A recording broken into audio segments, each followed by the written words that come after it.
ఒకరోజు ఒక తండ్రి కుమారుణ్ణి తీసుకొని ట్రైన్లో ప్రయాణం చేస్తూ ఉంటాడు. ఆ ప్రయాణంలో వారు కిటికీ దగ్గర కూర్చొని ఉంటారు. ఆ కుమారుడు కిటికీలో నుంచి బయటకు చూస్తూ తండ్రితో ఈ విధంగా మాట్లాడతాడు.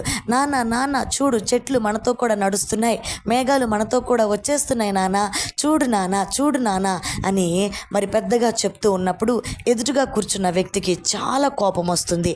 అలా కోపం వచ్చినప్పుడు ఆ వ్యక్తి ఆ తండ్రితో, ఇలాంటి కుమారుడిని డాక్టర్ దగ్గరికి తీసుకువెళ్ళొచ్చు కదా, ట్రీట్మెంట్ ఇప్పించవచ్చు కదా అని అడిగినప్పుడు ఆ తండ్రి ఈ విధంగా సమాధానం చెప్తాడు. నేను డాక్టర్ దగ్గర నుంచే వస్తున్నానండి, ట్రీట్మెంట్ ఇప్పించి తీసుకొని వస్తున్నానండి. కాబట్టే నిన్నటి వరకు చూడని ఈ కుమారుడు ఇప్పుడు చూడగలుగుతున్నాడు. ఎందుకంటే ఈ కుమారుడు పుట్టుకతోనే గుడ్డిగా పుట్టి ఉన్నాడు. కాబట్టి ఈ కుమారుడు ఇప్పుడు చూడగలుగుతున్నాడు.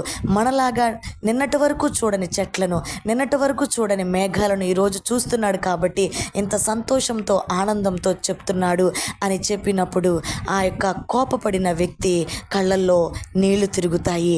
ఈ విధముగా అక్కడ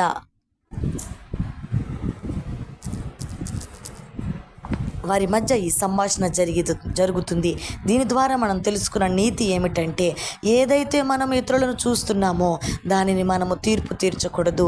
డోంట్ జడ్జ్ అదర్స్. మనం ఏదైతే చూస్తున్నామో దానినే వారికి తీర్పుగా మనం ఇవ్వకూడదు. ఎందుకంటే వారు ఏ పరిస్థితి గుండా వెళుతున్నారో మనకు తెలియదు. కాబట్టి మనము దేని గురించి తెలియకుండా మాట్లాడకూడదు.